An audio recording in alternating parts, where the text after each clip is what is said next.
Oh, I said today I tackled a new food item. It's called the grilled cheese, and I killed it. It was unbelievable.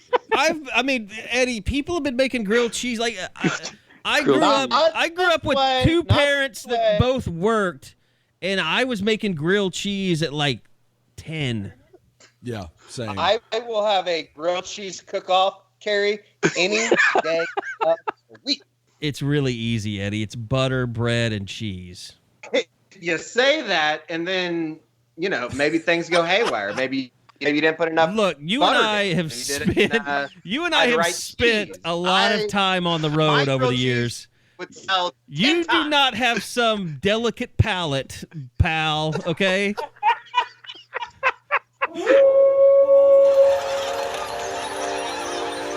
News team, assemble!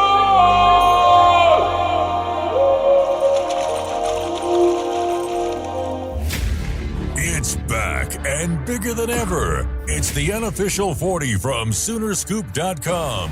Now, here's the entire Sooner Scoop crew. Carrie, Josh, Eddie, and Bob. All right, welcome back, everybody. It is time for another edition of the Unofficial 40 podcast. It's another quarantine edition where we welcome in the whole gang, Eddie, Bob, Josh, and we actually are welcoming in a special guest today, and that is former OU beat writer Jake Trotter, who formerly of the Oklahoman, formerly of ESPN, still with ESPN in a different capacity. He's covering the Cleveland Browns, though, and I guess I'm skipping the ESPN Big 12 arc that you had there for a while, a college football reporter general, and then you switched over to the Cleveland Browns beat. And Jake, hey, how you doing today? Thanks for joining us. It's good to be on with you guys, like the old days here. You're like Saturday Night Live. You're like one of the most recurring co-hosts on this show, I think. Yeah, is that right? Because I feel like I've only done this podcast once or twice before. Once. Well, you've done it. And I think you and Kersey have both done it either 2 or 3 times. Yeah, I've definitely. And to be fair, we are extremely like territorial. Yeah, we don't let anybody on our podcast. It's right. We're weird about it. And also, we can say this now. We talked about this before the show. Brother-in-law to one Bob Przbillo, and apparently Bob Przbillo, he's very cocky, especially when Jake comes around. Bob, would you like to tell us who is the favorite son or son-in-law in the Trotter family? Oh, it's got to be me. This isn't even a contest. This isn't even a race. Literally no argument from this end at all. See, and I was so shocked the first time that you were like, yeah, it's true. Because like he would tell us all these stories about, how much, he and your dad enjoy movies together and they would go to movies together. And I was like, that's just, I don't believe that, but you verify that.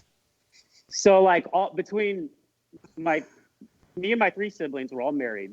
If we were going to rank the children and their spouses like 1 through 8, Bob is probably top 2, and I'm definitely second tier. I'm like at best like 7.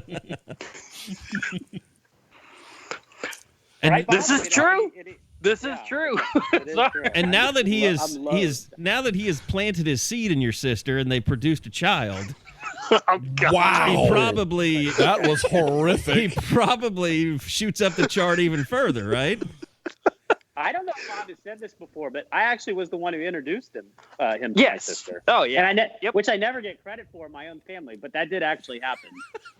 It was at your book signing party. Correct. Yeah, the OU Texas book. How are you handling? Let's just get into it. How are you handling the pandemic, the coronavirus? Obviously, the NFL seems to be the one sport that hasn't been all that affected because they really haven't had anything except for the draft coming up. But what has it been like in Cleveland? What has it been like just dealing with an NFL team? Because we all talk a lot about what it's like dealing with OU right now. Yeah, it really hasn't affected me that much yet. Of course, it will shortly here, especially once we get past the draft, which is still on in a couple weeks here in April. But, I've been covering free agency the last 2 weeks. The Browns have been very busy trying to support Baker Mayfield on and off the field. They've signed, half dozen guys defensively. So they've been very active, and that's kept me very busy. And so it's not like it's been that different for me. Not like it would have been with college football. Like I can't, I've been talking to some of my, ESPN colleagues, what they've been having to do on the college football side. And it's very difficult because now we'd have spring practice going on. We'd have spring games and that's just not happening. So it's definitely a bigger challenge for them than it has been for me. A bigger challenge for you guys, I'm sure. And we're all going to be in the same boat eventually because it's not like things are going to change anytime soon. It doesn't sound like. Where do you even begin when it comes to talking about the Browns last year? It seemed like to get a front row seat to that shit show, Jake, that had to have been pretty spectacular. Not in a spectacular way of every day it was awesome, but just to see it up close, that was interesting to watch from afar. So, Eddie, I've been covering college football. So I covered it for almost 15 years. Sure. Before I took this job. You take all those 15 years combined, all the crazy incidents, and you guys know we've covered some crazy stuff over the years. They didn't send you to Burlington Coat Factory, did they? No, but I remember on a ride to Glendale to the stadium, calling different precincts within the greater Phoenix area, trying to figure out like what town this actually happened in to get some facts that morning. And so on Fiesta Bowl Media Day, no less. That was a crazy day. Yeah, it was, and we get there like that. Yeah, and he was already, I think, on a bus back to Norman at that point. So I've covered some crazy stuff related to OU football and the Big 12 and college football in general, and none of it exceeds combined what I witnessed this past season with the Browns. Is Myles Garrett the top of it though? It's got to be. It's definitely up there. They had a starting wide receiver reportedly telling opposing players and coaches to come get me out of Cleveland before games. It's pretty crazy. I always go back to Denver. Denver is sort of the most bizarre, underrated part of last season. So the Browns lose to Denver, and I walk into the locker room, and Jermaine Whitehead, who is a safety for the Browns, who missed a couple of big tackles in that game, is over there on his phone. And what he was doing, I didn't realize it at the time, is he's tweeting death threats at people that had criticized him during the game. Before he gets on the bus to leave Mile High, his Twitter account has already been suspended, and he would be waived the following morning. So he's in his uniform tweeting death threats. You have Baker Mayfield, who was shaving for like a 19th time that day at the stadium. Remember, he showed up with a full beard, went to the Fu Manchu before the game, and then inexplicably showed up in his post-game press conference with just a normal stash. And then you had Odell Beckham, who the NFL had threatened that they were going to sit him in the second half if he didn't take off his Joker cleats that he was wearing, which, and they're white cleats with the Joker face on them, which is non-compliant with NFL rules. Like, all this was happening, and like the outcome of the game was like the fourth biggest story that night. That's just how bizarre this season was, and that wasn't like anything out of extraordinary. It was like kind of a normal week. Like, you talk to people in the building, and they were like, we know something's going to happen this week. We don't know what it's going to be, but it's going to be bizarre and ridiculous. And sure enough, something would pop up, that week or after the game. I mean, you talk about the Myles Garrett thing. Earlier that day, like an hour or two before kickoff, they had cut Antonio Callaway because he had showed up late to the game before and got benched. He had shown up late to a practice on Tuesday. Remember, that was a Thursday night game. And then he was cut because he had failed a test and violated the league substance abuse policy for the second time that season. So, like, people forget that he was even on the team because of all that would happen that night. But it was like every week. I couldn't believe like some of the stuff that would happen related to this team. Well, and we only really got to see Baker Mayfield. I mean, his own. We all know he had his own struggles that he created for himself to battle through. But really, losing to Houston and losing to Ohio State at home in the same season, like, that's the lowest we ever got to see Baker, and he handled it well. But what was it like covering Baker Mayfield last year when he's pretty much the lowest of his low in his football career since he was in college? It was very different than the way we all remember it when he was at OU, which was always kind of light. He was one of the, I think we all agree, one of the best people to cover in terms of content, in terms of the quotes he would give, and he was always always appreciated how smart Baker was about things that were going on around the Big 12 in college football. He was a fan of the game. And so it's just, and he always had interesting stories to tell, whether, it was joining the intramural team and the freshman dorm when he transferred over from Texas Tech. I mean, there's a bunch of those kind of stories with Baker. So just a fun player to cover for a number of years. And I covered Baker back to when he was at Texas Tech. I covered his first career game when he was playing SMU, when he became the first walk-on true freshman to start an opener for a Power 5 team ever. So it was very different. It was very strained. And there was a lot of chaos going around Baker.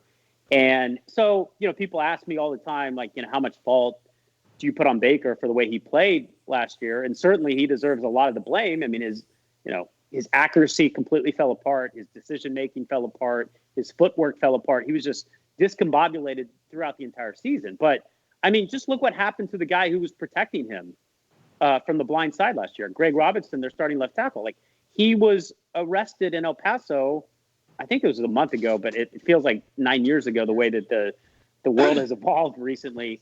He was arrested in El Paso with 157 pounds of marijuana. I forgot. By like a border customs patrol stop. So that's what he was dealing with last year. And, the chaos extended to the front office and the coaching staff, who are all gone now. It was difficult for him. And I think he had never been in the situation before where he was struggling for an extended period of time. And he had always been in pretty, at least in college, pretty stable situations, which was not the case last year. Needless to say, I think that Freddie Kitchens was awful. That was one of the worst. And it was. But was that low hanging fruit, or do you feel like Freddie Kitchens was an idiot?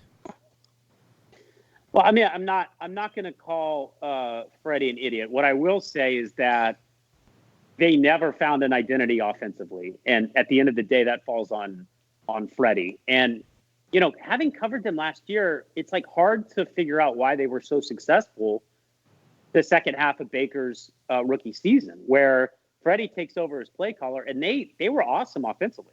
Baker was statistically one of the best quarterbacks in football as a rookie. Broke the rookie NFL passing touchdown record. Almost won Rookie of the Year.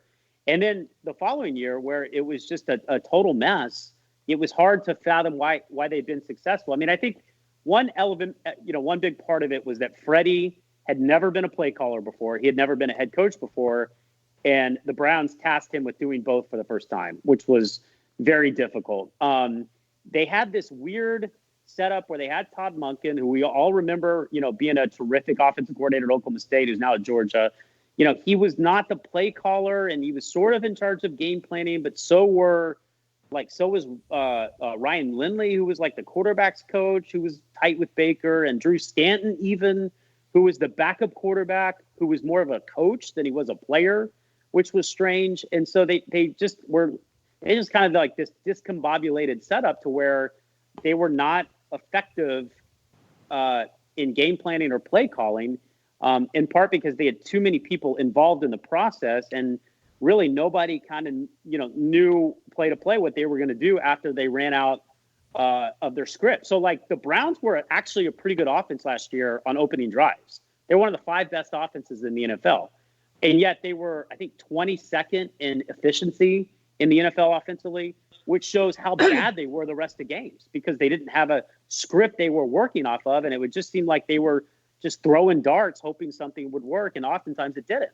Well, and here's my biggest question about the Browns last year, the season that they had, and it surrounds. I loved Hard Knocks. I watched the entire thing. It was a great insight, especially I thought into Jarvis Landry.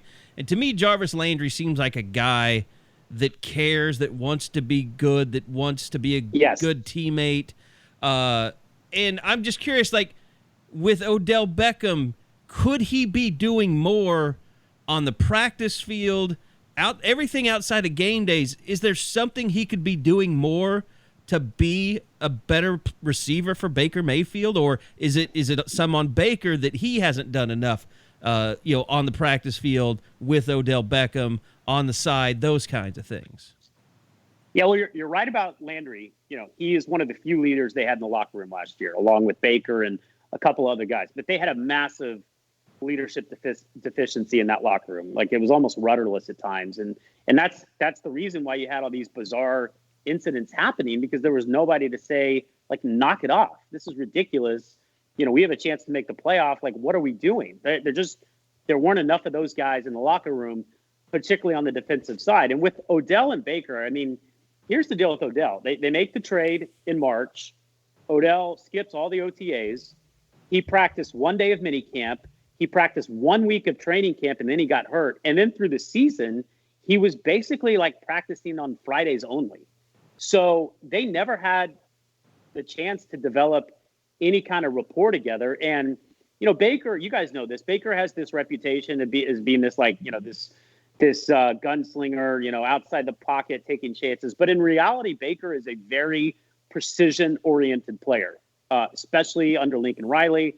And, when he's had success in the NFL, everything is on time. And Odell is not a precise route runner, or at least he wasn't last season. And so there were times where, kind of like, where's Baker throwing the ball, where that was more on Odell just not running the right route. And I think that was difficult for Baker, trying to get Odell involved while at the same time dealing with, like, I don't know where he's going to be on this particular play. And I think a big part of that was just them not practicing together to develop timing you have to have in the NFL to be successful. Bob, you need to ask a question here, I think. All right, just but so I'm going to shift away from the Browns. And since you're there in Cleveland, what's the feeling there with the Buckeye fans with Trey Sermon coming their way? Yeah, I think they're very excited. People have asked me, especially on radio here, like, what kind of player he is, and he got overshadowed a little bit by the great quarterback play they've had, and then him being sort of a rotation player in the backfield instead of the guy. But I think he's. Would you guys agree, one of the, like, a top 10 returning running back in college football, or at least you could make the case? I think in the right system, he when used correctly, yes. Yes, yeah, he has that potential. They need help at running back with J.K. Dobbins. Moving on to the NFL now. I think that they signed, Josh, you probably know this. Didn't Ohio State recently get a commitment from, like, the number 1 or 2 running back in the country? Is that right? They got two of them for 2021. They got Evan Pryor from North Carolina and Trey Henderson from Virginia. They've got a lot of talent on the way, and I think he'll be a good bridge player to that. But, I think it's a big addition for them. And, they lost a lot of guys off last year's team, but they're still pretty talented. And I think they have a chance to be right back in the mix for a playoff spot again. Let me ask you this, Jake. I mean, we all know, like, NBA, and we kind of know, like Royce and guys around here that, and Royce isn't even doing this so much anymore. Maybe he started to, but you have 82 games, a lot of travel involved, a lot of work to be done. But is there anything that you've experienced that's like the grind of covering an NFL team? No, and somebody was asking me about the 17th game that they've added, and I noticed this season, covering the NFL for the first time full time. It's a long season, and it's a big difference going from 16 games to 17 games. College, you're done at 12, 13 if you make your conference championship, and then you're done until your bowl or your playoff, and you're still exhausted. I mean, even at 12 and 13 games, you need like a month to recover after a college football season. In the NFL, you're just 3/4 of the way done. So it's a very long season, and it's an adjustment for these players in terms of playing at a certain level for that long, and that's why in the NBA with rookies too, going from 30 some odd college basketball games to 82. Yeah, you'll see guys tail off, hit that rookie wall. The same is true, with the NFL. And so it takes some time to, get used to that grind. And, I think, back to Baker, I mean, the big disservice that the franchise has done to him is that he's now playing for his on top of adjusting to play in the NFL, he's now going to be on his 4th head coach. Like, it felt like Baker was at OU yesterday. He's already had 4 NFL head coaches. He's had 3 offensive coordinators. So this is a big year for Baker coming up because, it's either going to work or it's not going to work. And I think we'll find out this season whether it does. But back to your original question, Kerry, it's a long season in the NFL. Is there anybody you could see the Browns take an interest in from OU in the draft? They need help at linebacker, so somebody like Kenneth Murray would make sense. He's probably a day 2 guy, early day 2 guy. Ouch! There's, right? he's into first round. That's where a lot of mocks have had him. People are really in love with him. I mean, he ran a nice 40. He passes the eye test, but I think we all know that have covered him. There's a lot of question marks there. Well, and you don't see linebackers go in the first round at the rate you do. You see corners or offensive tackles. So, just from the Browns' perspective, he would be a guy they'd be interested in, but he would have to be a day 2 guy. I think Cleveland has bigger needs at safety than they do at linebacker. So, to me, I don't think I don't think he's going to be around by the time, they're ready to select a linebacker. I mean, I think they're very likely to select an offensive tackle at number 10 and then select a safety with their second. Interesting. Guys, anything else? I'm sorry. I was going to say, if there's like an Odell Beckham trade that happened, yeah, you could put CeeDee Lamb on the table because I think CeeDee, is going to go right around where the Browns are picking, but they just have other needs. So, if they picked an OU player, it would be in the later rounds, and it's hard to project, who's going to be around when they pick that late in the draft. I don't want to destroy any confidences here, but I know you and I have spoken recently, and you kind of indicated that there might be some people in NFL circles that because of what happened with CeeDee Lamb last year at the Baylor game, that's something that NFL teams are kind of curious about right now. Well, listen, I mean, you guys know better than I. It's kind of a mysterious.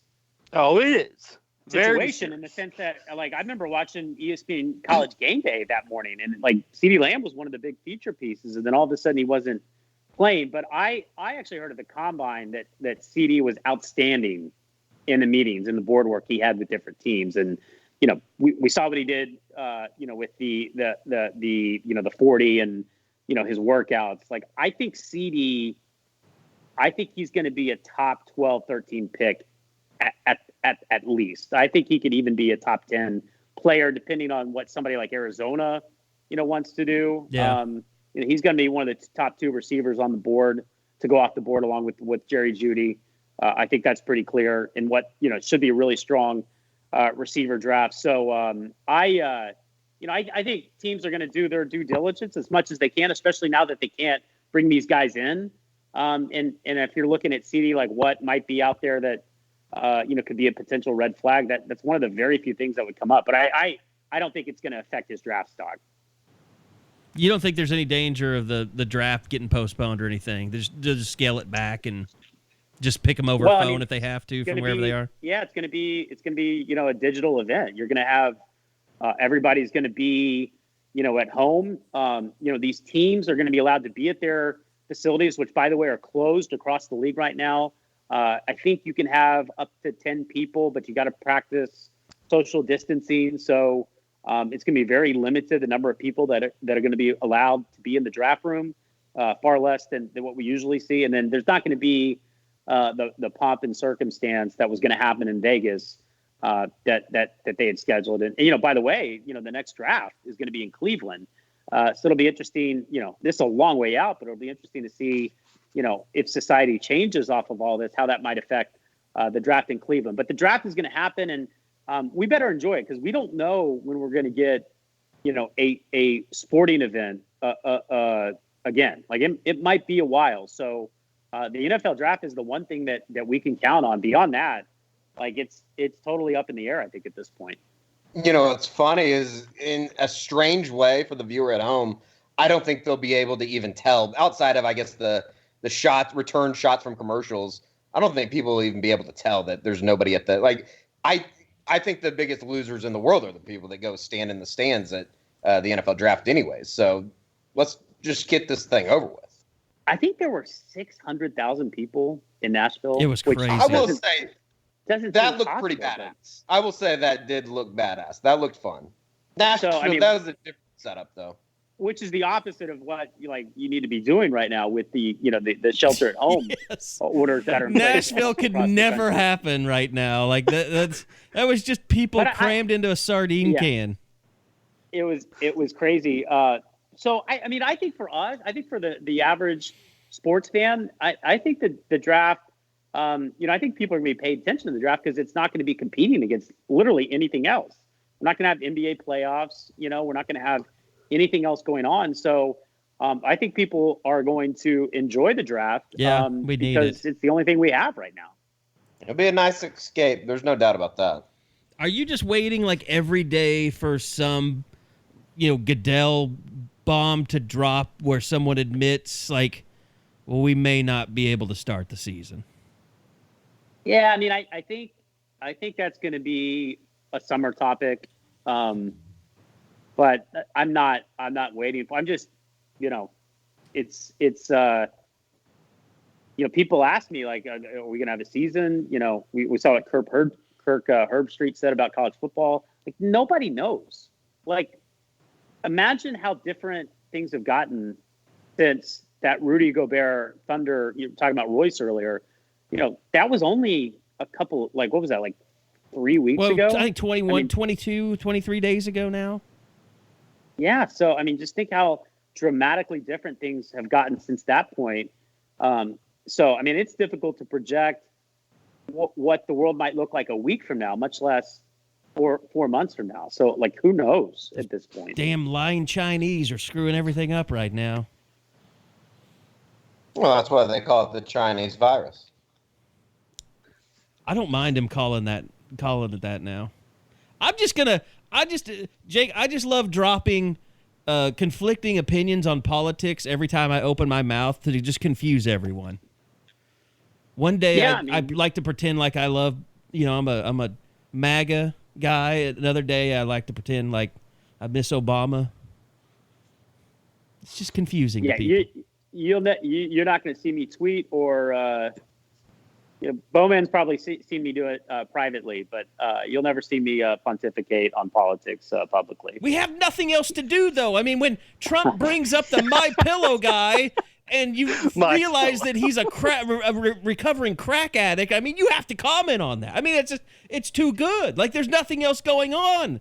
Like, the My Pillow guy kissing Trump's ass being a crack addict, that's fantastic. That's why we need the draft. Yeah, we do. Calm everybody down. All right, Josh. Any last words for Jake?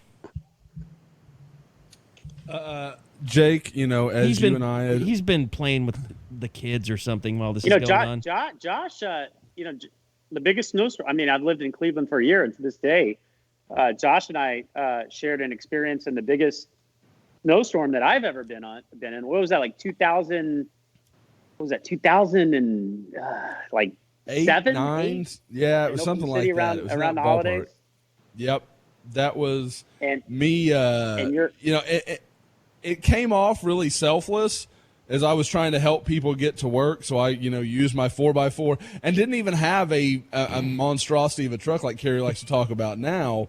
But I did have 4x4, got a few people to work, including Mrs. Trotter. And in doing so, allowed Tiffany to go home from work. So my goals were completely selfish, but I got to paint myself in a light like I'm really helping people here. I'm doing a good thing. But I wanted to be perfectly clear, as ever, I was completely focused on myself. It would have been helpful if your 4x whatever had not gotten stuck on the street. Because I remember we were trying to push it out for like an hour. That's why he got the Ford F-950. Exactly. The 950. Hey, you combine that car with Houston, we've never been stuck in the snow. It's never happened. By the way, Jake, didn't you make weren't you one of the people that made kind of a final trip to Disney World before the virus hit? Didn't I see some pictures on Facebook or something? We went in like the first week in February, and really before, I think the coronavirus was on the consciousness of the nation at that point. Yeah, we went the first week in February, so I was really glad that we went when we did. My daughter keeps asking when we can go back, and like that, she keeps asking every morning now, like, is the coronavirus gone yet? So we can go back to Disney. I'm like, not gone yet. No. Still there. Jake, Brittany's asking the same thing. More prayers, it'll be gone. Brittany's asking the same thing. We want to go back too. So. Yeah. Who knows? Josh, by the time this thing is over, you're going to have to start a GoFundMe to take the family back there. Yeah. Well, that's not that heartbreaking. I'm not one of those dads that's like got the Disney shirt on. We don't have to go back in. We will. I know we will, but I am not. Disney means nothing to me. It holds no interest. God, I've never been prouder to be your business partner than I am right now. I think Bob's on the other end of the spectrum on that. I'm surprised Bob doesn't wear the Mickey ears just on a daily basis. Bob, you're going to be that dad on the plane, aren't you? And I'm going to be the guy like 3 rows over, like, look at this asshole. Showing you up. This is how you be a dad, Josh. This is how you do it. Oh, yeah, uh-huh. There will never be a Sooner Scoop Disney World retreat. I can guarantee that. That will. If there is, I won't be there. Neither will I or Eddie, I don't think. You guys are missing out. Single guys without children do not need to be going to Disney World by themselves. We need to make a blanket statement on that. Yeah, I would want, like, Eddie, you haven't had like a bachelor party there. You have bachelor parties all over the place, it seems like. Yeah, none of us have taken us to Orlando. There's a Pulse nightclub joke in there, but I'm not going to make it. I'm mature. I'm more mature than that. And Eddie, I mean, Orlando is a strip capital of the world, buddy. I'm a little surprised you haven't worked that in somewhere. Now you guys know why I wanted to go to Orlando so bad, just to cover the RCS a couple months ago. Yeah, that was a different time, too. We used to actually have rivals camps. That was pre-Rona. Yeah. That was pre-Rona. Less than a month ago. Well, Jake, we you hope... guys, oh, go ahead. You guys have like, we're going to rank, like, the best... We should rank the best OU football teams in since 99? Oh, we've already claimed teams for this. Yeah, it's... You know who Kevin Stefanski, Cleveland's new head coached for a long time. Actually asked me about him when I first met him. Sam Bradford. So he's coached Minnesota. Coached him in Minnesota. And I was telling him that, like, how great of a all around athlete Sam was back in the day, Eddie. Because, like, didn't Sam play hockey too? Yes. Yeah, he did. He was like an incredible golfer. So Still Kevin is. was interested. Yeah. Oh, I'm sure. Yeah. He is Jake, I'm not trying to piss off Eddie. I don't think he'll be pissed off. I got to say, of all the superstars that I've... Are you getting ready to trash PC North or what? No. Of all the superstars I've ever covered, he is the most reclusive by far. I don't know anyone else that's even remotely like him. And even Stefanski was like, we were talking about how different Baker and Sam were in terms of their persona. Like Sam, I think even around, even away from the media, was definitely more introverted. Is that fair, Eddie? Yeah, I think that's fair. Yeah, does not have any appetite for the. Believe me, people ask about it all on the board and stuff. It's like, why is he around the program? He's living in Oklahoma City. You would think that he would drive down there. He could get in to go to practice if he wanted to. And I just truly don't think right now he has any. Not that he has any interest, because he has a ton of interest. He still stays up to date and watches every game, and it takes in as much information about Oklahoma athletics as anybody. He cares. He just has no interest in being in the spotlight and being around there. And the other thing is with coming back to Norman and stuff, a lot of the guys that he knew just simply aren't there anymore. I mean, obviously Gundy is, but outside of that, everybody else is new. There's not really those relationships in a way.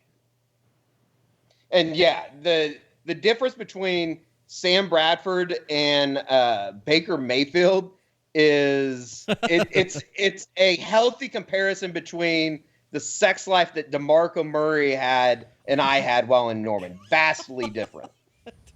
Jake, can we get you to Jake, can we get you to start some type of reminder? Like, can we send you like unofficial 40 T-shirts that you can wear to remind Baker that we've never been able to get him to come on the podcast?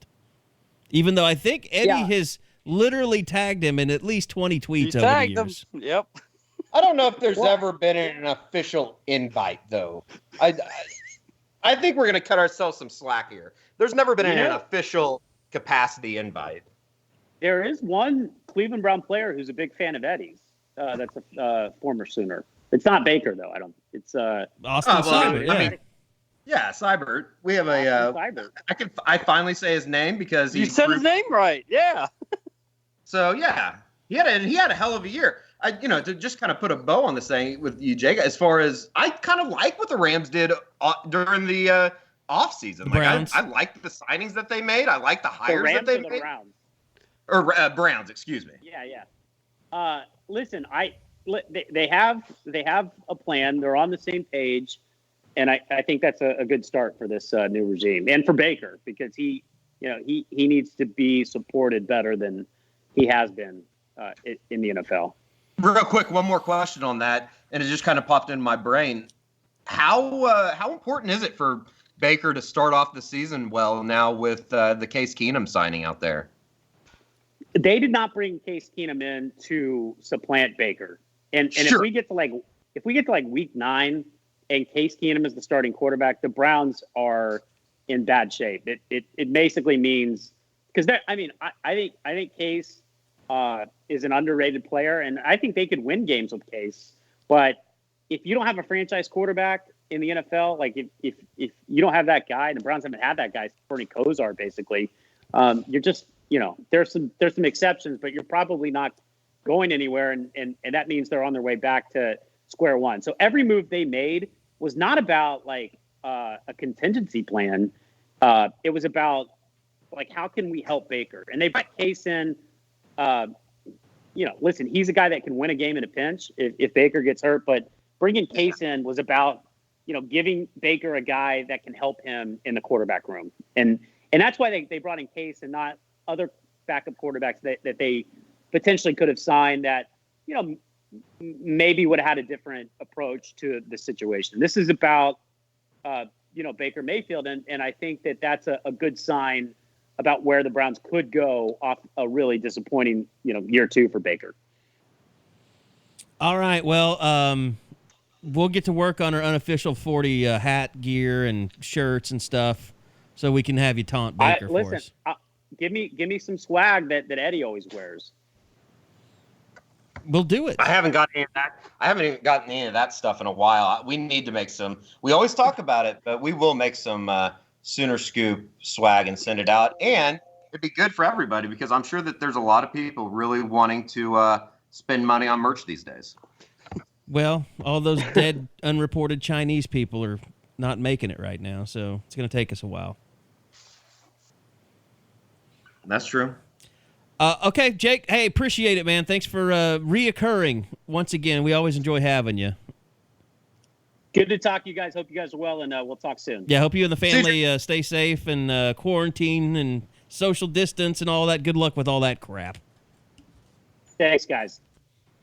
All right, that's Jake Trotter from ESPN. Great for him to join us, and we'd never roll out the red carpet for his brother-in-law like this. I'm sorry, Bob. I feel bad. And I'm not coming for Easter. That was supposed to be the next time we were going to get to see him. So Corona strikes again. His kids are going to be walking. Their graduation from high school will be the next time you see him. The way this thing's going. You think that's going to be on the bottom ticker on Sports Center here in a couple of weeks? Christ will not rise. No. Oh my god. That'd be funny if it did, though. I'm trying not to say a lot of things right now. That's an April Fool's joke. I really didn't think that Jaden Davis's thing was that bad. I didn't think it was bad. I just didn't think it was funny. It was kind of funny. I mean, we've just seen it every single year, so you get ready for it. He did a really good job of making it look like it could have been transfer notice, though. He should have just left it up and said he was transferring, and then come back in like a couple hours and said. Now that would have been stupid. Woo. Because I legit read it with a little bit of, a little bit of worry for OU. I was already my brain is already conditioned to not put up with that shit today. Josh, I actually want to ask: is Goodwine's list legit, or was that a joke? I am trying to sort that out because that is shocking to me. That doesn't. For those that don't know, Monkel Goodwine on Instagram put out a top 5 that did not include Oklahoma. By every measurement I knew of, Oklahoma was like a top 3 contender for him. I think they were a little behind Alabama and LSU, but they were there, and that's great considering he hadn't even seen Oklahoma yet. So I'm trying to find out if this was just a kid messing around on Instagram or if this is real. But this is a guy that would be a hit for Oklahoma because this is Aaron Parks' high school teammate, top 30 guy in the country according to Rivals. Big-time position of needed defensive end. I mean, there's a lot to like there and a lot that could have made sense. But if he really doesn't have Oklahoma in his top 5, that's a shot for Oklahoma because I think that was a guy they were hoping they could zero in on and maybe surprise some people with. It is interesting, and it's going to be interesting kind of seeing as this, COVID-19 thing plays out. Like, I almost wonder, like, is this going to make kids who are kind of making their decisions now want to stay closer to home? Just because, I mean, more travel, I just think it's going to be hard for people not to take that into account until they see life get back to normal. I mean, at least. I think there's something to that. I mean, you get this a lot of times where, and it'll be singular, like I'll talk to a kid and they're like, yeah, my mom got sick during the season and I started thinking about it. And if that happened, I couldn't be around her, I'd be away and that'd be hard for me. This is on a, global scale. So does it make every kid think, oh, I'd rather be a little close to home if something like this ever happened? I mean, or if this doesn't go away. It makes you wonder. Yeah, exactly. If this becomes a seasonal thing. Yeah, if I need access to my family, is this going to be a big problem? So it makes you wonder. But at the same time, I mean, the kid lists Alabama, LSU. I mean, so I don't know that that's all of it. But, yeah, it does make you wonder if maybe some hometown schools get a little bit, longer look because of it. Well, I mean, and that was the joke today. Was there was an Instagram post about Caleb Williams committing to Rutgers. That was April Fool. That was pretty easy to find out, but that was leaning toward the hometown school because I think that will be something at least for the next couple months that will play a big factor. Now, will those kids decommit and then go through the process again, like in the fall? That's something I think could go down too. But for sure, I think you're gravitating toward wanting to stay closer to home at this moment. Well, we had some eyeballs, and we actually we figured out who they were. It was made public who they were for the first time of these 3 that have come out since all this pandemic took over. But Bob, it's your home turf in Oklahoma. Maybe you want to talk about this, or Josh, feel free to. But I know there was kind of, some from you guys talking back and forth. A lot of people saw Jordan Mukes. They think, oh, it's not Caleb Williams. It's not Mario Williams. It doesn't move the needle for me. But it sounds like the more you guys talk about him, the more you show us basketball highlights. Like, there's a really big upside to this kid. I think there really is. I mean, and I get, and I should start with something that I have been really open in my conversations and talking to sources. There was always this question of, Oklahoma really likes him. They want to see where he's at. They wanted to watch him run track in the spring. Well, that obviously fell off the table with all that's going on with COVID-19. But I talked to someone who told me they set up something where they actually recorded him running a 40. One of his coaches at Choctaw recorded it and then, timed it out, gave it to OU, and they were pretty comfortable with how that came out. I think that was kind of the that was the push they needed to say, okay, it's fine. I never was given an exact number of what the time was on the 40. And it was a handheld, it's a coach time, and there's all those qualifiers. But I was told it was, 4 or 5, like basically kid rolled out of his car, went and ran somewhere around 4 or 5, maybe a little below it. So I mean, that's plenty good, even if you factor in the things like I'm talking about, coaches, handheld. I mean, 4.6, if that's what it is at 6'3.5" and 180 pounds, you can work with that. You can find a way to make that guy a useful player. And I think as a nickel, he's incredibly interesting. So I mean, I think people get caught up sometimes in what the guy can't do, and is he a corner you're going to stick on an island and say go run with the Marquise Browns or the Tyreek Hill? No, that's not what you're going to want to do with him. But there are plenty of ways he can be a really successful football player. And it sounds like, in terms of just big-time recruiting, like things continue to sound good with Bryce Foster in OU, the offensive lineman. Yeah, it was funny enough. Like I said, we talked about it last week on the pod. There was, Mike Farrell kind of tweeted something, and I think that got kind of an underswell going. And it was something where I wasn't really digging for some of the things I found. I was just kind of talking to people. And I had a conversation this morning with a source I trust a lot, and it was, and I've already had this up on the board. Basically, I was told if it was to be picked today, it would be Oklahoma, and I kind of went and checked with some of my A&M sources, and I heard the same thing. I mean, they are very concerned about Oklahoma right now, and I do think, we've talked a lot about the positives, the negatives, how does this all work? And I was told that they see this in Foster's case as absolutely a positive. That last visit went extremely well. Oklahoma answered a lot of the questions that Bryce had. And now all he's got is the last visit he took was, Oklahoma, and really being able to focus on them.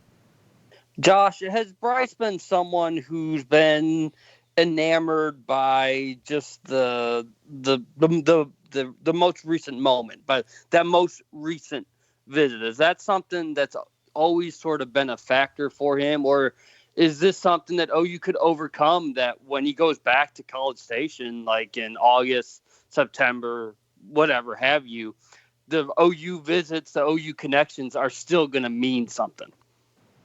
Oh, I think they're absolutely going to mean something. And this isn't I was right. I had a feeling that was a big deal when he made that random trip for that spring practice.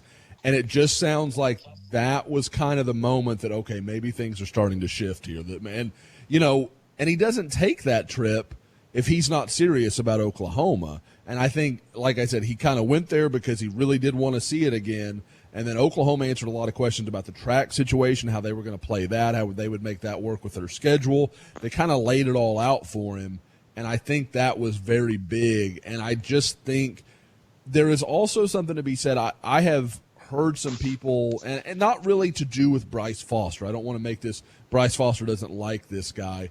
But what has kind of been explained to me is that there are several of the elite offensive linemen in Texas that maybe didn't hit it off with Josh Henson, A&M's offensive line coach and former Oklahoma State offensive line coach. And I have been told maybe a few people haven't hit it off with him really well. And I actually had an A&M source tell me that in maybe the best class of Texas offensive linemen in the last 20 years, A&M may strike out completely. That would be amazing. That would be crazy.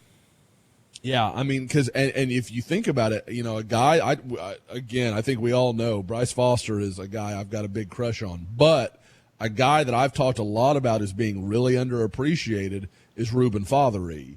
And if he doesn't go to A&M, I like Oklahoma's chances. It's not so much that I think A&M's a better option for him or that he likes them better. It's just you always have to get over that hump of the biggest, most nearby program. And for Fatheree, like every other Houston kid, that's A&M. It's funny the way that Oklahoma is recruiting offensive linemen right now, and obviously stockpiling. They're putting guys into the NFL. I don't know if you guys had a chance to listen to that Run the Power podcast this week, which I thought was really good with Bill Beadenbow. It's easy to see why he doesn't have to do a lot of salesmanship, I guess would probably be the best word or the best way to describe it. Like, you either come or you don't, and if you don't, he's going to find somebody else, and he's going to either turn you into a Orlando Brown, or you're going to work your ass off, and all of a sudden you're going to become a Ben Powers on this team. I can tell you, talking to people about the way he recruits, when he loses a guy, there's no panic. He's not a guy that's like, well, I've got to have that guy or the whole thing falls up. Like, he just doesn't operate like that. He doesn't think like that. It's, okay, well, we didn't get that guy. I like this guy too. I can make that work. And that's part of it. Like, everybody tries to make, they look at what he's done the last couple of classes, and you're starting to see Oklahoma land more and more of those elite offensive linemen. But that doesn't change that for a long time, Ben Powers was no huge recruit. Cody Ford was not a huge big-time guy. Orlando Brown fell into Oklahoma's lap. I mean, like, these weren't – That's the guy that he talks about the most. Sorry, Josh, I didn't mean to cut you off, but Orlando Brown, he basically tells the story that he thought about not even taking him.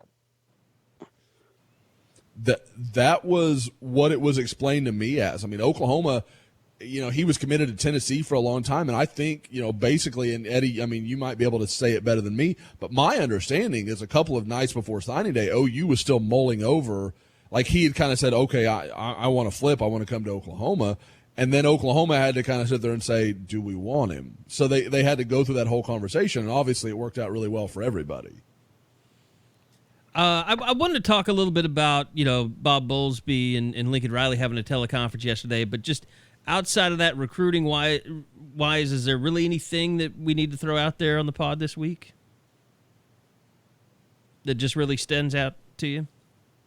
I want Josh's thoughts. When you're going through this process right now with no visits and you have two eyes out there, how patient can Lincoln be and not trying to force those guys' hands to try to get some more national momentum going? Jordan Mukes is good, and we know he's good within the state, but I don't think Mario Williams knows who Jordan Mukes is. I don't think he resonates in terms of the national brand. How tough or what sort of balance does Lincoln have to strike to make sure this 2021 class comes together the way he wants it to, but also that it can start happening sooner than later? I think you're absolutely right, Bob, and I think, to their credit, there's a lot of times they say, "Oh, fans maybe don't understand that." I think fans get that. Like, Mario Williams is not aware of Jordan Mukes, like that. It's just not. And I mean, knowing Jordan, I don't think Jordan's aware of Mario, but we understand what we're talking about here. It's not an elite recruit that's going to cause the shockwaves. That's going to say Mario Williams is going to take notice of this. I think what you try to do now is, okay, we've got him. Now, who's the next guy that maybe is a little step up in the food chain? Like, who's that next kind of 4-star guy? Who could we get to get on board with us? And, my thought immediately goes to a guy like Kendall Daniels. Like, maybe we can push him. Maybe we can get him on board and let Ethan Downs, I don't know if everybody read the story I put up, which is free on the front page of Soonerscoop.com right now. The interview with Jordan Mukes, and he talked a lot about his decision kind of came down. He was sitting down talking with Ethan Downs and just decided, okay, I think I'm ready to do this. We're going to be roommates. We're going to, it's going to be a good deal. Well, now you get Mukes and Downs coming to Kendall Daniels and having that conversation. Well, then, okay, and now we've got those guys. Well, okay, now what about Latrell McCutcheon? What about, and then you just start moving up that food chain until you do get that guy like Caleb Williams. And then, hey, Bryce Foster, Mario Williams, Kamar Wheaton, we've got the number one quarterback in the country committed. Why don't you guys come be part of this class? We've really got something going here. Because I do. I think it's a path. You can't jump 7 steps. You've got to start somewhere. Mukes gives them that start, and now you've got to take the next steps down the line. This isn't football recruiting.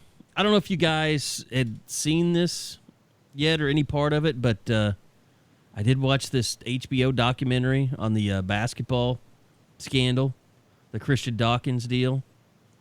Was that just a one-part deal, Kerry? Yeah, is that the only one? Okay. Yeah, I don't watch one-part deals right now. I'm a strict 8, 9. I need multiple hours of my life taken away. I think it's about 2.5 hours though. It's called The Scheme. I guess they could have done like they did in what was that 3-parter I watched that didn't need to be a 3-parter? I can't even remember now.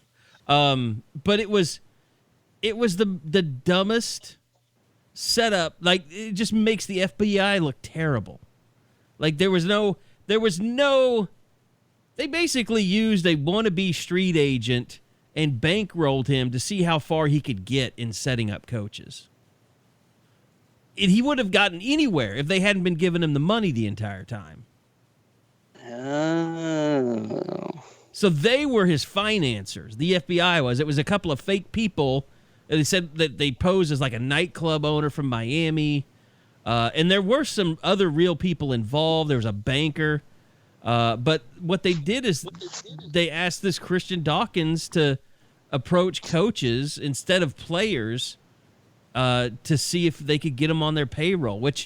And what he did that was stupid is he would take a coach into a meeting with the undercover FBI people, and they would pay like $5,000, $9,000, and Christian Dawkins would just take the money and keep it himself because the coaches didn't want it.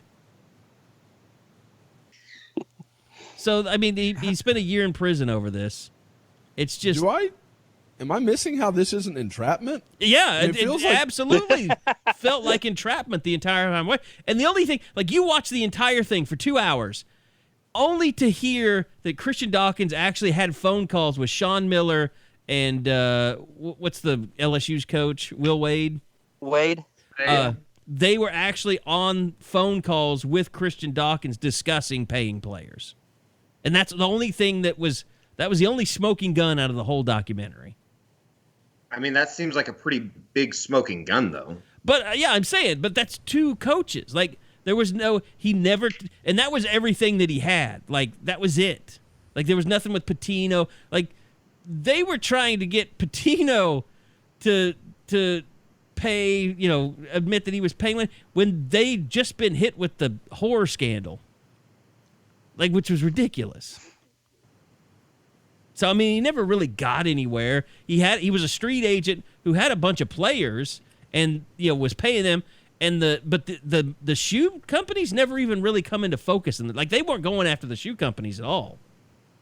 It's just ridiculous. Congrats to Adidas. They went after the wrong person. They just were dumb about what they were trying. They were trying to go after coaches so they could get, a conviction and a big deal. Like, it just seems like the entire thing was like, I don't feel like Kansas basically saying, we were like, I almost feel like Kansas has a leg to stand on now with the NCAA after watching this thing last night. That's the thing, though. Did anybody think that any of these schools, when it was all said and done, we're going to have to shut down shop for a year because of the NCAA? Like, the NCAA can barely handle fucking decisions on eligibility issues, let alone tackle wide-scale, massive pay-ups to players. Yeah, I mean, they're so worried about name, image, and likeness right now, and how they're gonna and all that's on the back keep burner amateurism alive and whatever. Yes, amateurism. Let's keep it alive. keep what's the word I'm looking for? Keep exploiting amateurism. Yeah. I mean, it's going really well for everybody. But I would say it's not worth your time if you really want to watch till the end, until Sean Miller and Will Wade basically show you what scumbags they are. Because they play their press conferences where they deny everything, and then they play them on tape talking about paying players. So it just looks terrible for them. It stuns me that there's a guy at LSU bending the rules. That catches me off guard in a big way. Just means more. And that he's bidding more for players than Arizona is, and LSU doesn't do jack shit in basketball. Yeah, you might be a terrible coach if you're paying more than Arizona is and you're still not winning. I think at least Sean Miller's winning. There was pretty much an admission that Sean Miller said that LSU paid a player they were trying to pay 150, 170, 175. Oh, I mean, we've all been on, the eBay or wherever. I mean, it sucks when you get outbid. There's no doubt. So, anyway, Lincoln Riley teleconference yesterday is the first time that he's spoken to the media since everything was shut down, since spring practice. And look, they did a bunch of media. I mean, pro day, a pre-spring press conference, one practice. There was a ton of opportunities to talk to Lincoln. They weren't hiding, but then it all shuts down, and he's been dealing with recruiting. And, you had Bob Bowlesby come out and kind of make everyone feel scared shitless that there wasn't going to be college football this year. But Eddie, Bob, you were on the call. It basically kind of came off as Lincoln Riley defiantly, is going to play football this year. He doesn't believe that there's going to be any, season lost. Yeah, I mean, something like that. I kind of thought it was more of a, I'm the leader of this program. This is the message that we need to send out, as opposed to his actual personal thoughts on the situation. Maybe that's me trying to read into it too much, but like we talked about it last week, guys. Like, the reality of the situation is as ignorant as it is to be talking about, is there going to be a football season on April 1st? It's a very valid question right now. And I'm not talking about starting late. I'm talking about, is there going to be a season? And, you get the Ohio State news today that they've canceled classes on campus through, I believe it is August, the summer session, which runs up to August. There are a lot of question marks about what's going to happen. I think the Big 12 specifically probably still needs to go back and rewrite some of the, I guess the guidelines that they put out. 2 hours a week is kind of absurd in a way. And I thought Riley said that as much yesterday. But, overall, that's kind of my thoughts on what happened during the teleconference yesterday. Obviously, we appreciated hearing from him because it was worth it. As much as I like to try and kill the teleconference, it definitely had some information in there that we kind of needed to hear moving forward without the spring period. And it's going to be very interesting to see kind of where this whole thing boils out. But, the last thing I'll say real quick before I toss it to Bob is I think May 31st, June 1st, that is kind of your line of demarcation, if you will, as far as what's going to happen with the college football season. And, gentlemen, that is literally 2 months from today. Yeah, when you start looking at this stuff, it was interesting when he's mentioning, how the strength and conditioning and nutrition staff have to tailor every program to a specific player, and what a great job they've been doing. But how long can you keep doing that? How long can you make sure that these guys are, keeping themselves in shape, keeping themselves around good people, not getting messed up when they're going back home? And I think that's sort of why he mentioned that there's, 80 to 85% of the players aren't in Norman. But that other 15 to 20, they're back in Norman because this is what they know. They're just what they do. It's springtime. They're supposed to come to campus, supposed to work out, supposed to get in condition, get ready for the season, get ready to roll. And it's just, the longer it goes, the tougher it's going to be to make sure all those parts remain together. But then it was interesting in terms of Riley going, we don't need to make up for lost time with spring football and preseason practice. Just give us 15 to 20 total. That's all we need. You give us 15 to 20 practices. We can organize things. We can get it rolling. It might not be pretty that first month of the season, but it'll be more than capable to put a product out on the field that the fans will enjoy. The coaches will go nuts because they'll notice all the little errors, but the fans won't notice anything different, and at least there will be a season, at least there will be games being played. It was all going well until Barry Trammell told him it was going to be inferior football this year.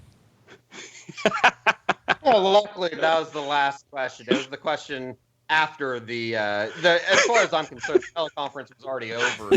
Yes, it was. Because it was ruined by a national reporter, not just 20 seconds before that. Yeah, I just found out. Tell me what happened the last 30 minutes. Jesus. It's better. What is the saying? It's better to keep your mouth shut than to open it, or better to be an idiot with your mouth shut than to open it and remove all doubt or whatever. I don't think nailed we it. adhere You to that nailed philosophy on this podcast. No, definitely not. But Eddie, back to your point, and Bob, you kind of addressed this too. Lincoln talking about, the 2-hour rule. To me, it's almost like that is your general off-season rule. You can meet with players, do film study 2 hours a week. That's what's always been on the books. But to me, I know he said you only need 15, 20 practices to get ready, but to me, I kind of feel like Lincoln Riley would like a little bit of an exemption just because a lot of these schools did lose 13, 14 practices like OU did. Like they should get some kind of time back for what they lost in the spring, at least, even if it's not work on the field, work, film room work or something that allows them to kind of, make up for all that time lost. I don't think there's any doubt about that. And, it's funny that it's not funny, but it's the situation that we're in as far as without spring football. And I've never been a guy that thinks that spring football is like the end all be all. It's good to get guys out there. But, I mean, you're talking about replacing a quarterback and two guys, whoever you want to call it. I know we're not calling it a race, but Spencer Rattler and Tanner Mordecai need reps more than anybody out there. You're talking about a left tackle position that has some question marks. So many new faces in the program that got one practice. And I think everybody kind of knows what goes into that one practice. They're not really practicing per se. So, I mean, you're basically going to be throwing guys out there, whether it be in August or September or whenever they are finally able to get back on the field that are, basically kind of going through this for the first time. And it seems very Big 12 to me to look at that and think that they did enough when in reality, like, what are we really doing here? Who is the person that is going to be sitting in the OU coach's office? And it's like, you have 1 hour, 59 minutes. You better wrap it up in the next 60 seconds. Like, I just don't think that schools are going to really, I guess, live up to that policy of only talking for 2 hours. It's stupid to me. Art Briles never would. It did, and it sort of goes back to, when you talk about all these players that needed spring, and that's why I did that piece about the offense and defense, and when one player per position. It's amazing how many players I could think of. Like, well, you could add him, you could add him, and it seems so strange because I always thought this would be a period of experimentation with positions, trying to figure out where maybe we could put this guy because it didn't really work when he was at this spot previous season. Well, now you really don't have that chance. If this ever gets going again and it's only like 15 to 20, you just got to jump into it. And those guys that needed that time to sort of grow into a new role or learn it, that's just not there. And it's so curious to watch that which players are going to be able to adjust quicker with the way this calendar is going to be altered compared to those who really needed spring, who are going to need summer conditioning, summer workouts to put it all together. I said this morning because of the loss of spring, because you have young quarterbacks, because they know the system, but they're not masters of the system. I could honestly see Lincoln Riley going into the season and playing two quarterbacks. If it's kind of a late, rush start. I don't think that they would put themselves in that position, if that makes sense. I guess better said, actually. I don't think it's that close. And that's without having seen either of them. I mean, look, I think Spencer Rattler's going to be the better quarterback. It's just, I mean, he didn't look fantastic in the 3 passes he had against LSU. I mean, it was the 3 passes in a game they were down by 40. Of course, I can't sit here and say that Tanner Mordecai has ever looked fantastic, in a game. I mean. No, I guess I don't know. I was going to say I understand what you're saying, but it just, I don't think that he would do that. But then again, I don't think anybody knows exactly what's about to happen either. Let's have a tweet off. We'll see if Lincoln answers either one of us. Put it in all caps. That's the only way you can get through to him. Interesting. Anything else that stood out to you guys about Lincoln's teleconference yesterday? I liked him addressing Trey Sermon, and I like that he mentioned that he was frustrated in the middle of last season, even before the injury, because that was interesting. Yeah, the speculation, and I put myself right in the same boat. I always thought Sermon was sort of banged up anyway before the season-ending injury, and I don't know. Maybe that wasn't the case. Maybe it's just the way he was being used, and it still doesn't make that much sense to me because of how effective he was during the first month of the season, even with the limited amount of touches, that he just disappeared. And I thought Lincoln did a good job handling that situation. You sort of knew that he would. It was not like he was going to say anything bad about the kid, and he understands. I mean, if you're going to win a lot from the transfer portal, well, there's going to be a time or two where you actually lose. You're like, it's not where, it's some of those defensive guys who were never going to play it down in 2020. We don't really care that they took off. There's someone like Sermon, that he was going to be used. He was going to be a member of the offense for sure. And, that's how the transfer portal works now. It's fairly obvious that Trey Sermon felt he was pretty pissed off about the way things went down. Yeah. I don't think there's any doubt about that. And, even with Boulware gone, that wasn't enough. So it kind of tells me he was mad at Lincoln Riley as well, which, that we're not there every day, so we don't get to know what exactly happens inside the meeting rooms. But he obviously feels like he was wrong in some fashion. Yeah, and you're right. I mean, it's like vintage Lincoln Riley. Like he said, like, I can't really complain too much because we've taken advantage of the portal as much as it's hurt us. So it is kind of, it's not refreshing, but it's impressive that he can be so calm about that kind of thing. Because you could, like you said, you could tell he didn't like that it happened the way it happened, but he was just kind of accepting of, like, it couldn't be, that relationship got to a point where we couldn't fix it. Or his trust in how we were going to use him couldn't be repaired. And I think that's really what it came down to. Yeah, that sounds fair to me. I would just love to know what exactly happened, like outside of him feeling like getting screwed out of carries, which is very apparent. And that'll piggyback into, DeMarco Murray and the challenge that he has in his first year. And it's weird being on a teleconference and being one of the last calls, because I had to keep track of everything that was being asked, cross it off, like, recruiting question got asked. No, the Trey Sermon question got asked. So I finally got around to like question number 8 or 9 that I had, which was how Jamar Cain, DeMarco Murray are like, how big of a loss this is for them. And Cain's been around the block. He's coached a lot of different places, probably a lot of different situations. I feel like he can adjust much better because he's been through these type of experiences a lot more. But Murray, his second year coaching, he thinks he's got Sermon. Now Sermon's out the door. Now he doesn't have a chance to work with the backs that are actually on campus. And he's just seen 2 of the top 2021 running backs pick the Buckeyes, 2 guys OU was really going after.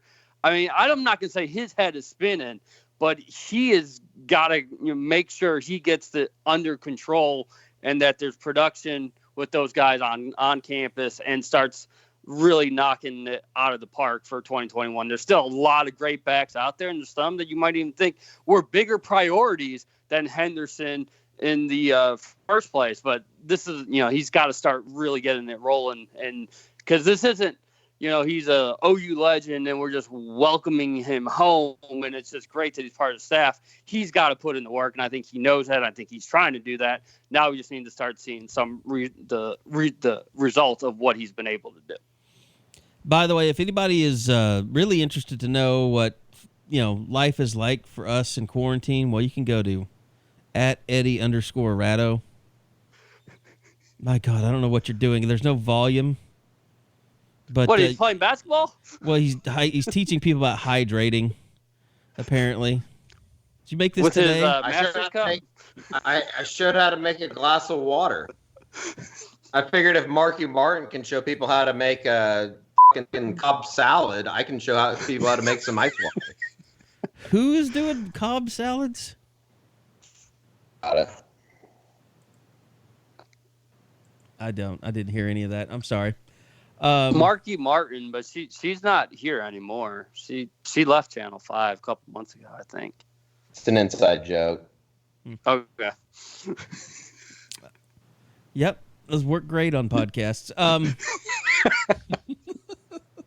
Josh, how is your quarantine life going? Are you covered in makeup right now? No, it hasn't been that bad because, like I was telling, I don't know that I've actually even told you guys. Tiffany's having a few days off here and there. They're kind of working a That's schedule to alleviate some of the, just work time stress, that kind of stuff. So they're fine. She's had a little town time. But the problem is it looks like we are going to sell our house within the next 2 weeks and going to close on it. So now we have to pack and do all that in the middle of all this. Like moving in the middle of a pandemic. Yes, who hasn't lived that life with 2 children who are at home all the time? Like it wouldn't be a big deal. You take them to school, you've got all that time. But now, like yesterday, Tiffany's trying to pack the kitchen while I'm trying to work on Jordan Mukes stories, and the girls are trying to do their homeschooling, and it's insane. Like there's no way to get all these things done. And so at some point you're like, well, we're going to have a drink at 2:00 in the afternoon. So, you just have to wave the white flag eventually. I can tell how bad it's getting out there because I'm learning way too much about Frozen 2, which I haven't even seen Frozen 1. Mm-hmm. I'm learning about, that Lincoln Riley used a Frozen 2 term yesterday during his teleconference and everything that I had no idea. Did he? Wait. What did he use, Wait, Bob? did he? Yeah. About, what was it? Bob, I'm a little embarrassed, Disney man. You got to keep moving forward or moving forward after that or something like that. Do the next right thing? Yeah, do the next right thing. That's what it was. Do the next right thing. Okay. He said that yesterday. All right. Yeah. Yeah, he did. I've He seen did that say movie a couple times. Someone with kids had to point that out to me that he was making a Frozen 2 reference. So they knew that because he's got 2 girls, so it's obvious. It's like a little forensic detective work there. Like Lincoln Riley was basically crying for help on his teleconference yesterday. It was a cry for help that he's seen Frozen 2 enough.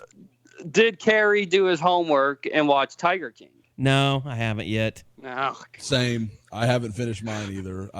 Tiffany and I, we got 2 done that night, and then we literally haven't watched one since. So we haven't all been at home and had nothing to do.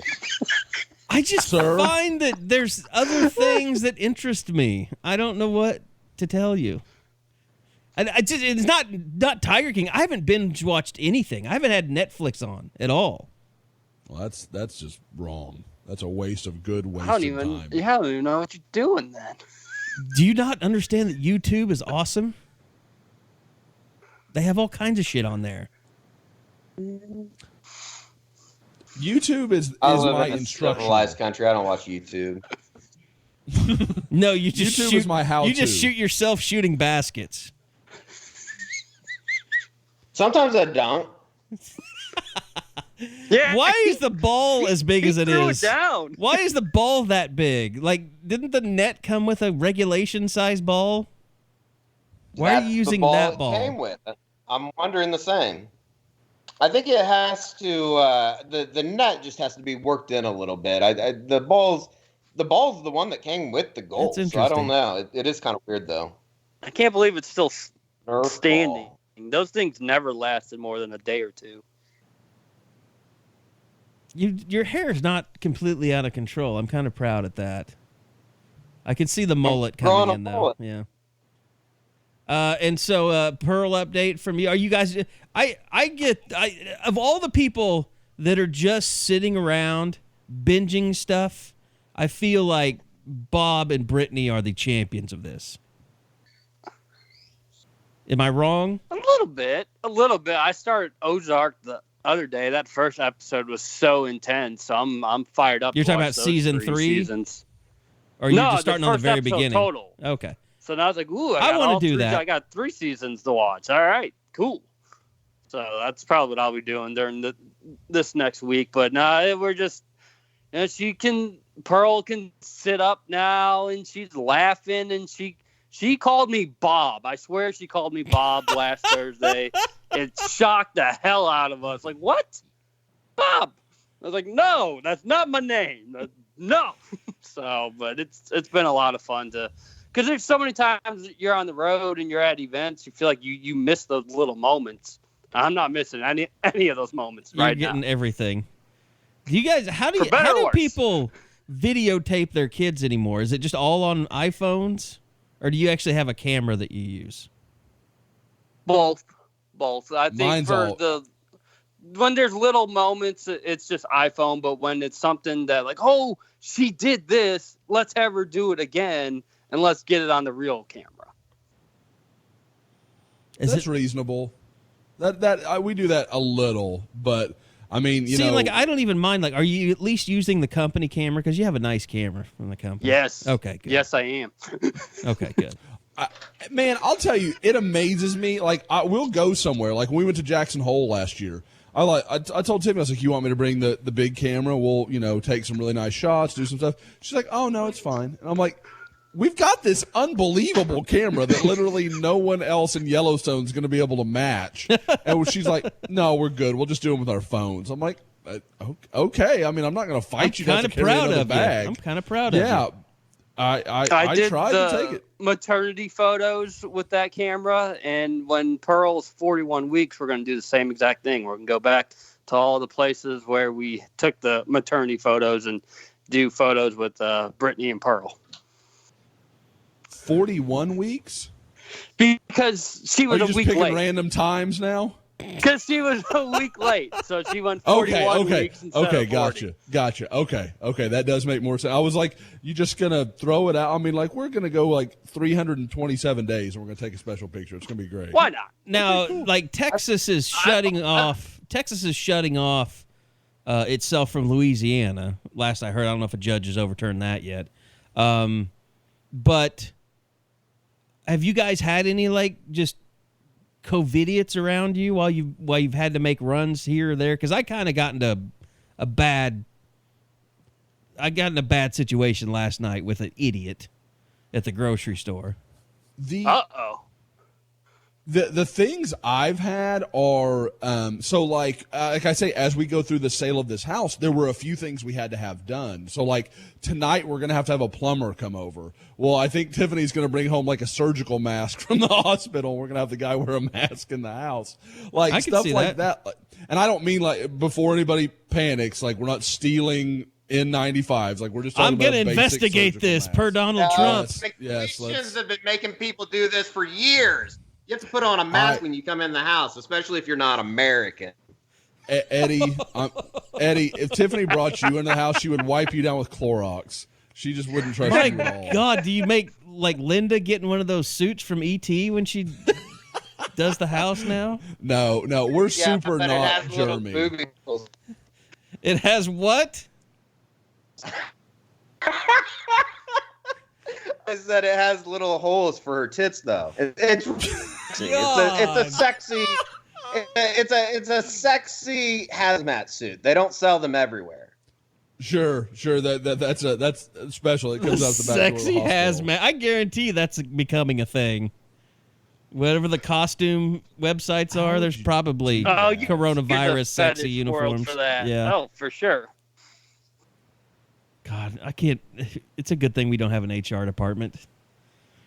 Oh, God. We'd all been fired a long time ago. Well, Bob would be king of the world while the three of us were just like on permanent probation. No, I it's like, so you still run into these people that like don't care or understand what's going on in the world. And like, I went to the grocery store last night and this fat kid who's wearing socks and sandals. He looks like he's probably a college kid. I wanted to get like all paper stuff and I needed to get some more, cutlery, plasticware, whatever you call it. So I'm going down and I'm getting bowls. And this kid like starts walking towards me. I was like, "Oh, you're coming down this aisle?" Because I was like leaving. And instead of him like getting any distance, he just like keeps walking towards me. I was like, "Oh, I'll go the other way." And it was like that set him off or something. Because then he was like following me around the store, and this like the groceries. I don't know if this is like every grocery store now, but Like the only grocery stores at Homeland that were open last night were the self checkout, because I think they just think people prefer that, and I do. And I went and did self checkout, but there were all 4 of them left open, 2 on the other side, and then they're kind of close together. So then this idiot comes right to the one right next to me, and I'm like, dude, there's like 4 other ones open that nobody's at. Just go to one of those. It's just like, I don't understand how people aren't more self-aware. I guess nothing surprises me. I've been impressed because, guys, I don't know about you guys. I am a handshaker. Like, and you guys know it. Like, if I see one of you, I'm going to shake your hand. Like, it's an instant thing. No, I mean, like, I just mean in general, I am.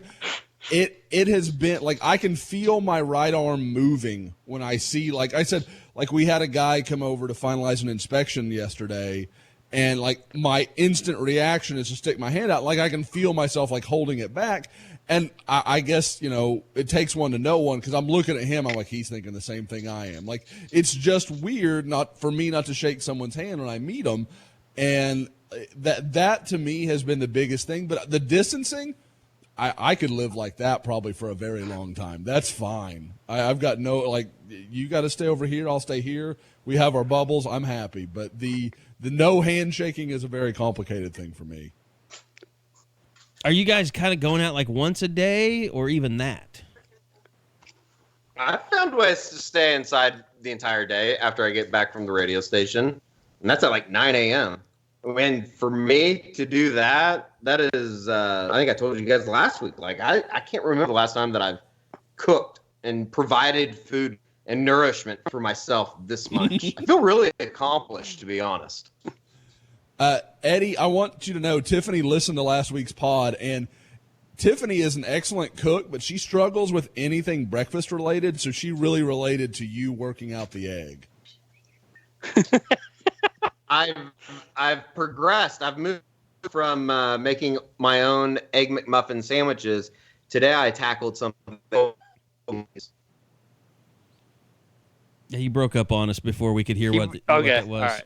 Oh, I said today I tackled a new food item. It's called the grilled cheese, and I killed it. It was unbelievable. I mean, Eddie, people have been making grilled cheese. Like I grew up with 2 parents that both worked, and I was making grilled cheese at like 10. Yeah, same. I will have a grilled cheese cook-off, Carrie, any day of the week. It's really easy, Eddie. It's butter, bread, and cheese. You say that, and then, maybe things go haywire. Maybe you didn't put enough. Look, you and I have spent a lot of time on the road over the years. You do not have some delicate palate, pal, okay? I love the idea that Eddie just said that. He's like, let's just say hypothetically, something could go wrong. You could start a fire in your apartment. Things could happen. And I'm just talking off the cuff here. Maybe. Believe me, I'm not doing this because I want my door open. I'm doing it because I'd have to get some smoke out of this house.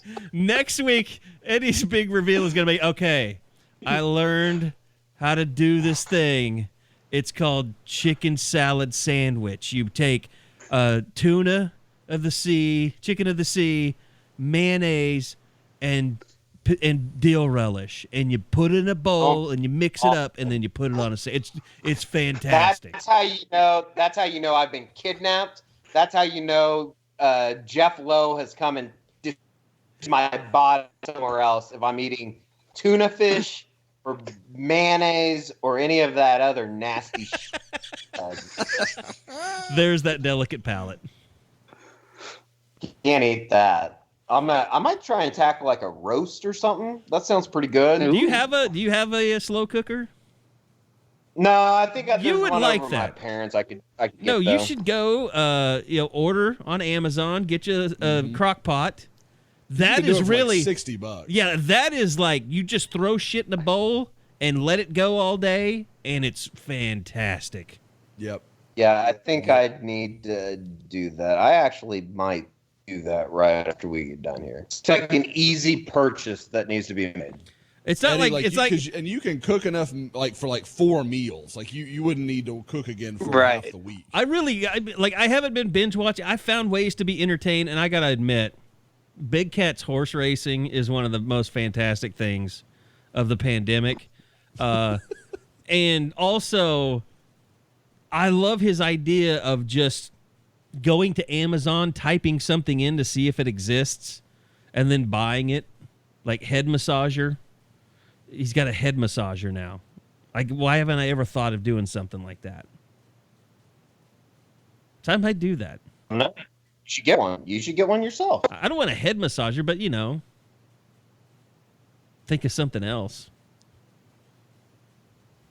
I know you're trying to go dirty, but I'm not doing that. Surprise us next week. Get something. We could have another unveiling with the box. Oh yeah, unboxing. Social distancing. Yes, we did those Have NASA those shoes. been on your feet? No, those shoes are still in the box.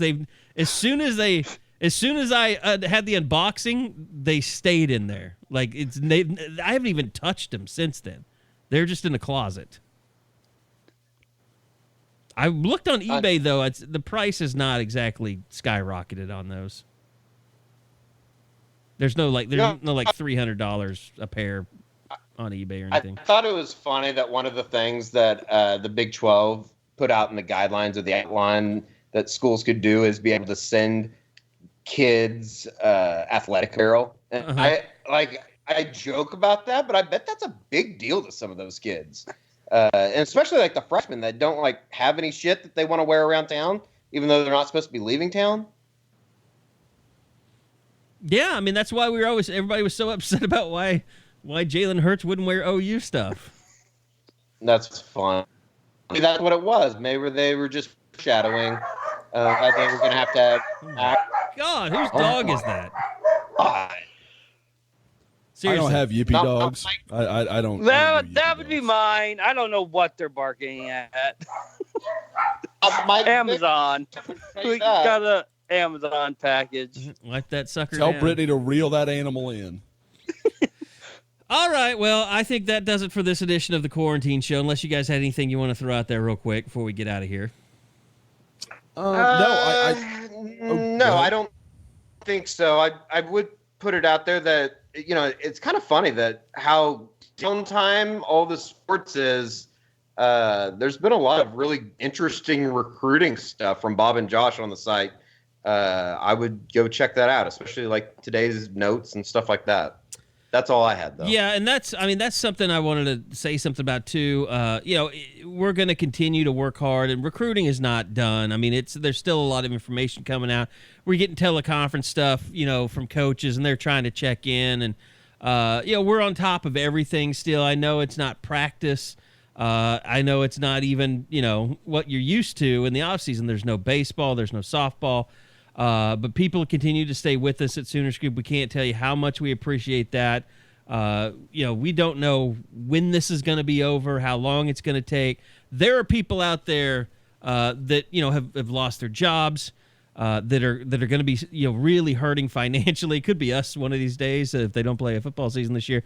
But our thoughts are with all you guys. We told this to people on the board too. If you've been a longtime member of Sooner Scoop, you really love the site, and maybe you have been, laid off or furloughed, and you don't know where the money's going to come from, just email me or DM me. Same with Josh on Twitter. Josh, your DMs are open, right? Yep. Yeah, my DMs are open. I agree completely. Josh's DMs are open. Help, let us know. We can work something out. So, in times like this, I know it's not always good if you don't have a job. Your wife probably doesn't want you on Sooner Scoop all day long, but we want you to have as much normalcy as possible. If I can't imagine what some of you guys are going through and gals out there with what's going on with the economy. I know we're still at the very beginning of it, so our thoughts and our prayers are with you and your families, and especially those that have been affected by the coronavirus, or maybe have loved ones that have tested positive, or maybe battling away in the hospital. it's a really tough time, and we really appreciate you guys staying with us, and hope you'll continue to stay with us. We'll continue to work hard, bringing you the latest information that's out there, and just being a part of the community and talking with you every day, and we really enjoy doing that. So want to thank you guys, and feel free to add on anything you guys you want to on that. Okay. That encompassed all of our thoughts. Okay. Well, good deal. All right. Well, thank you to Eddie. Thank you to Bob. Thank you to Josh. Thank you to Jake Trotter, too. Really appreciated him being on and giving us some perspective of what it's like covering Baker Mayfield with the Browns and everything that's going around that franchise right now. So at least we're going to have a draft soon. CeeDee Lamb and Kenneth Murray and Neville Gallimore, and perhaps I saw Parnell Motley in a mock draft the other day. That was good. So Jeremiah moved Jalen Hurts to number 50 today. Oh, I forgot about Jalen Hurts. He played at OU? Okay, I forgot that. Still just and we'll have more time to get into it, but if an NFL team takes him in the second or third round, I just think that's ridiculous. Yeah. But unless they have a specific... Matt Miller mocked him to the Colts today. I mean, I could see it if you're the Ravens or something, and you have maybe you have if you have a history of doing something with specialty quarterbacks or something. I mean, the Saints and Taysom Hill or something like that. Like maybe people are wanting to, but that's where you draft. But you don't draft a quarterback in the second or third round to do that. It doesn't. Yeah, it wouldn't make a lot of sense to me. Doesn't make sense. All right. Thanks, everybody, for listening. And we'll be back again next week for another quarantine version of the Unofficial 40 podcast. Until then, everybody stay safe, practice your social distancing, and let us know if there's anything we can do to help you at Soonerscoop.com. So thanks for listening. We'll be back again next week right here on the Unofficial 40 from Soonerscoop.com.